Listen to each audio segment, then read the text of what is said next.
गर्मी की तपती दोपहर थी। आसमान साफ था और सूरज अपनी पूरी ताकत के साथ चमक रहा था। गांव के लोग अपनी रोज़मर्रा की ज़िंदगी में व्यस्त थे।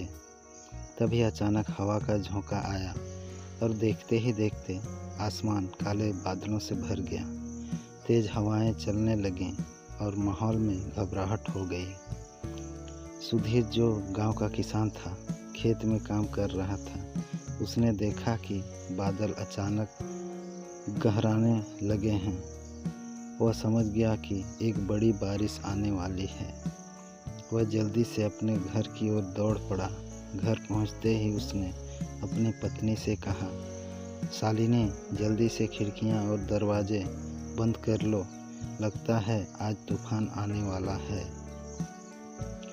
थोड़ी ही देर में बूंदाबांदी बारिश शुरू हो गई, जो कुछ ही मिनटों में तेज़ बारिश में बदल गई। बारिश की बूंदें ऐसी गिर रही थीं मानो आसमान फट पड़ा हो।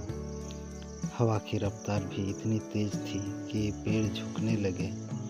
गांव के लोग अपने अपने घरों में बंद हो गए। किसी को भी नहीं पता था कि ये तूफान कब तक रहेगा। गांव के सबसे बुजुर्ग व्यक्ति दादाजी, जिन्हें गांव वाले आदर से बाबा कहकर बुलाते थे, अचानक गांव के चौपाल में आने की घोषणा की। गांव के कुछ हिम्मत वाले लोग एकत्र हुए और बाबा ने उन्हें बताया कि इस तरह की तूफानी बारिश पिछले 50 साल में एक बार ही हुई थी। उन्होंने कहा, इस तूफान में बहुत नुकसान हो सकता है। हमें मिलकर अपने गांव को बचाना होगा।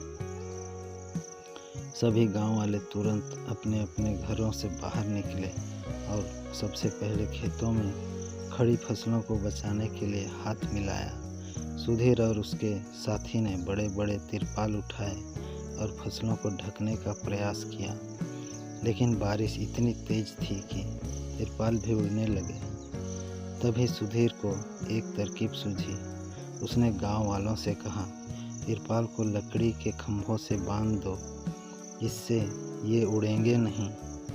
गांव वालों ने सुधीर की बात मानी और मिलकर तिरपालों को खंभों से बांध दिया। धीरे धीरे उनकी मेहनत रंग लाई और उन्होंने अपनी फसलों को काफ़ी हद तक बचा लिया। लेकिन तूफान अभी भी थमा नहीं था।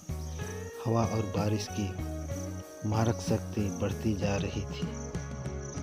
इसी बीच गांव की एक झोपड़ी की छत उड़ गई और अंदर रहने वाला परिवार मदद के लिए चिल्लाने लगा। सुधीर ने बिना देर किए अपने साथियों के साथ उस परिवार की ओर दौड़ लगाई। उन्होंने मिलकर उन्हें बाहर निकाला और सुरक्षित स्थान पर पहुंचाया।